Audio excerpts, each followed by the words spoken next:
Nag-walk out sa IDIS si Senator Rodante Marcoleta sa gitna ng pagdinig ng Senado sa krisis sa langis.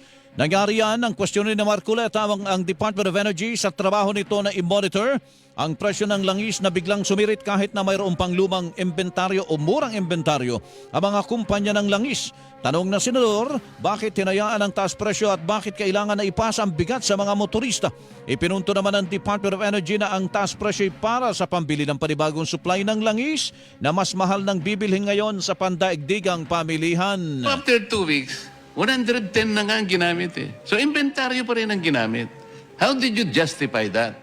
Because, Mr. Chair, yung binenta kasi na yun will have to be replaced right after next week. So, kinolekta ho yung amount. So ang nangyari, ang nag-finance ang taong bayan. Oh. Yes, it's really, Hindi, yung exactly. it's passed on to Oh, yan na nga eh. consumers. There should be a point where the replacement cost should begin. Nagabono ang taong bayan. Para may pambili sila. Para may ang sarap na negosyo niya na. Ayos, walang lugi. Ang sarap na negosyo. Ang tinig ni na Senator Rodante Marcoleta at Attorney Rino Abad, Director ng Oil Industry Management Bureau ng Department of Energy. Sa pagpapatuloy ng pagdinig, sinabi ng ilang oil company na may sapat pa silang inventaryo ng langis hanggang Abril at Mayo ngunit walang katiyakan ang mga susunod na importasyon.